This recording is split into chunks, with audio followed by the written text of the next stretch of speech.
নমস্কাৰ মই মজিদ বন্ধুসকল বলগতে চাওক আজি সন্ধিয়াৰ 7টা গুৰুত্বপূৰ্ণ খবৰ। প্ৰথমটো খবৰ, মুখ্যমন্ত্ৰী হিমন্ত বিশ্ব শৰ্মাৰ 15টা বৃহৎ ঘোষণা। ৰেচন কাৰ্ড, চৰকাৰী চাকৰি, টেট পৰীক্ষাকে ধৰি শিক্ষাৰ্থীৰ স্কুটিলৈকে 15টাকৈ বৃহৎ ঘোষণা মুখ্যমন্ত্ৰী হিমন্ত বিশ্ব শৰ্মাৰ। ৰাজ্যবাসীৰ বাবে মুখ্যমন্ত্ৰীৰ 15টা বৃহৎ ঘোষণা। মুখ্যমন্ত্ৰীয়ে কি ঘোষণা কৰিছে চাওঁ আহক। ৰেচন কাৰ্ড, এডিআৰি পৰীক্ষা, গ্ৰেজুৱেট শিক্ষাৰ্থী আৰু টেট পৰীক্ষাক লৈ ডাঙৰ ঘোষণা মুখ্যমন্ত্ৰীৰ। এতিয়াৰ পৰা ৰেচন কাৰ্ড থাকিলে নামভৰ্তিৰ বাবে নালাগে আয়ৰ প্ৰমাণ পত্ৰ, অৰ্থাৎ ইনকাম চাৰ্টিফিকেট নালাগে। দৰিদ্ৰ ছাত্ৰ ছাত্ৰীৰ মহাবিদ্যালয়, বিশ্ববিদ্যালয়ত হ'ব বিনামূলীয়া নামভৰ্তি। 15 জুনৰ পৰা আৰম্ভ হ'ব এডিআৰিৰ দ্বিতীয় পৰ্যায়ৰ পৰীক্ষা, অৰ্থাৎ মৌখিক পৰীক্ষা, আৰু এমাহৰ ভিতৰত সম্পূৰ্ণ হ'ব এই প্ৰক্ৰিয়া। 2 এদিনৰ ভিতৰত আনুষ্ঠানিকভাৱে দিন ঘোষণা কৰিব ৰাজ্য চৰকাৰে। আৰু ছেপ্টেম্বৰ মাহত 25,000 যুৱ ব্যৱসায়ীয়ে লাভ কৰিব 1 লাখকৈ টকা। মুখ্যমন্ত্ৰীৰ আত্মনিৰ্ভৰ আঁচনিৰ জৰিয়তে প্ৰদান কৰা হ'ব এই ধন। আৰু আগষ্টত চৰকাৰে কৰিব ব্যৱসায় পৰিদৰ্শন, অৰ্থাৎ এই টকা লৈ যিসকল যুৱকে ব্যৱসায় কৰিছে বা এই টকা যিসকল যুৱকে ল'ব, সেই যুৱকসকলে টকা লৈ কি কৰিছে সেয়া পৰিদৰ্শন কৰিব চৰকাৰী বিষয়াসকলে। আৰু সফলতাৰে ব্যৱসায় কৰা সকলক 1 লাখকৈ টকা পুনৰ প্ৰদান কৰা হ'ব। আৰু নতুনকৈ আবেদন কৰা সকলে 30 মে'ৰ ভিতৰত সম্পূৰ্ণ কৰিব লাগিব ইণ্টাৰভিউ শেষ হ'লেই পৰৱৰ্তী পৰ্যায়ত 75,000 যুৱক যুৱতীক দিয়া হ'ব ধন। আৰু 5 জুনত প্ৰকাশ পাব স্নাতকোত্তৰ শিক্ষক পদৰ পৰীক্ষাৰ ফলাফল। 2টা পদৰে প্ৰভিজনেল তালিকা প্ৰকাশ পাব অহা 5 জুনত। আৰু তাৰ পিছতে উত্তীৰ্ণ প্ৰাৰ্থীসকলৰ তথ্য পৰীক্ষা কৰা হ'ব। আৰু জুন মাহৰ প্ৰথম সপ্তাহত 3য়-4ৰ্থ বৰ্গৰ কৰ্মচাৰীৰ বদলিৰ নিৰ্দেশনা প্ৰকাশ পাব। আৰু লগতে স্নাতক শিক্ষাৰ্থীৰ বাবে জুন মাহত মুকলি কৰি দিয়া হ'ব জীৱন প্ৰেৰণা আঁচনিৰ পৰ্টেল। আৰু এই পৰ্টেলৰ জৰিয়তে আবেদনকাৰী শিক্ষাৰ্থীয়ে মাহিলী 2,500 টকাকৈ লাভ কৰিব। আৰু লগতে উচ্চতৰ মাধ্যমিকৰ চূড়ান্ত পৰীক্ষাত 80% নম্বৰ পোৱা শিক্ষাৰ্থীসকলক দিয়া হ'ব এইবাৰ স্কুটি। আৰু ছাত্ৰীসকলক কলেজত নামভৰ্তি কৰিলে ছাত্ৰীসকলক দিয়া হ'ব নিযুত মইনা আঁচনিৰ ধন। এইসমূহ বৃহৎ ঘোষণা কৰিছে ৰাজ্যৰ মুখ্যমন্ত্ৰী ডক্টৰ হিমন্ত বিশ্ব শৰ্মাই। পৰৱৰ্তী খবৰ, পাকিস্তানৰ পিছত এইবাৰ বাংলাদেশৰ বিৰুদ্ধে একশ্যন মোডত ভাৰত চৰকাৰ। পাকিস্তানক সমৰ্থন কৰা বাংলাদেশ এতিয়া পৰিছে শলঠেকত। বৃহৎ অৰ্থনৈতিক লোকচানৰ দিশে বাংলাদেশ। হাজাৰ কোটি টকাৰ লোকচান বাংলাদেশৰ। ভাৰতৰ কঠোৰ স্থিতিৰ বাবে বাংলাদেশত এতিয়া বাজিছে বিপদ ঘণ্টা। পাকিস্তানৰে হোৱা বিবাদৰ পিছতে একশ্যন মোডত ভাৰত চৰকাৰ।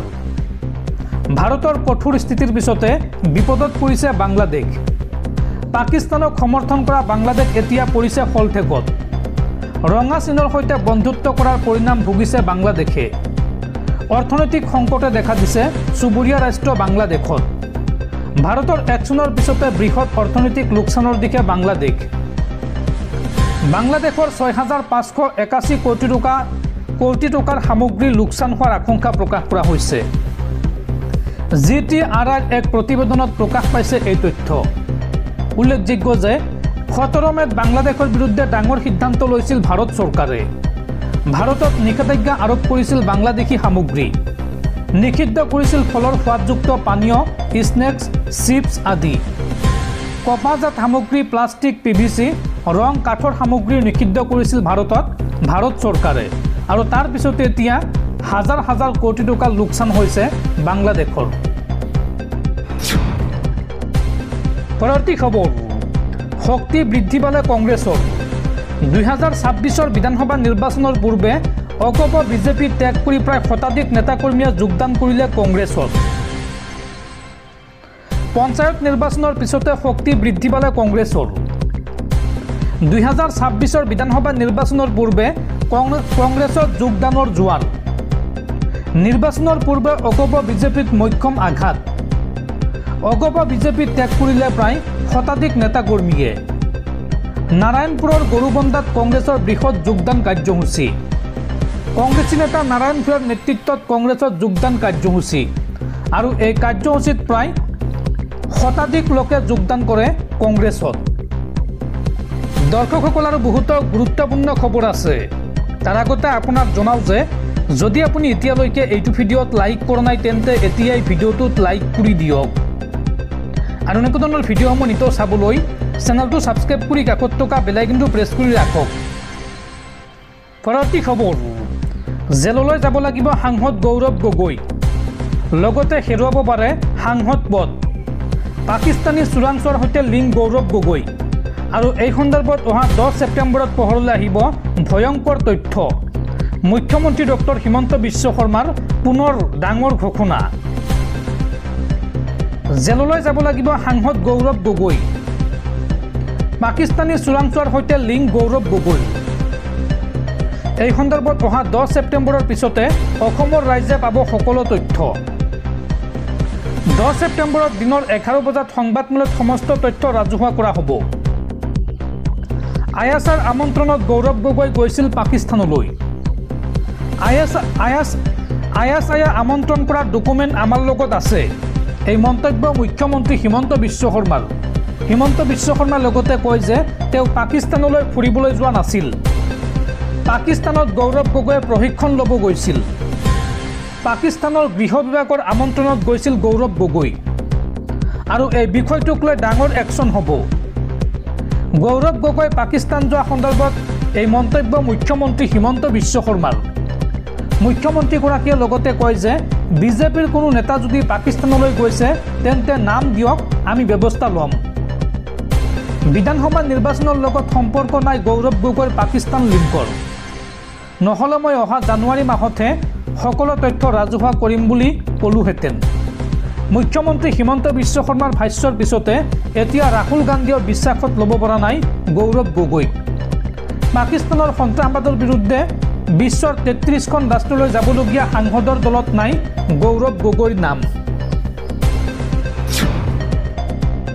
পৰৱৰ্তী খবৰ সদৌ অসম ছাত্ৰ সন্থাৰ প্ৰাক্তন সাধাৰণ সম্পাদক শংকৰজ্যোতি বৰুৱাক গ্ৰেপ্তাৰ এটা পেট্ৰল পাম্পৰ কৰ্মচাৰীক মাৰপিটৰ অভিযোগত শংকৰজ্যোতি বৰুৱাক গ্ৰেপ্তাৰ কৰিছে আৰক্ষীয়ে পৰৱৰ্তী খবৰ পাকিস্তানত পুনৰ ভয়ংকৰ ঘটনা পুনৰ বোমাৰে উৰুৱাই দিয়া হ'ল পাকিস্তানী সেনাৰ বাহন আৰু এই ভয়ংকৰ বিস্ফোৰণত মৃত্যু হৈছে 4জন পাকিস্তানী সেনাৰ বেলুচিস্তান লিবাৰেশ্যন আৰ্মীয়ে এই ভয়ংকৰ কাণ্ড কৰাৰ সন্দেহ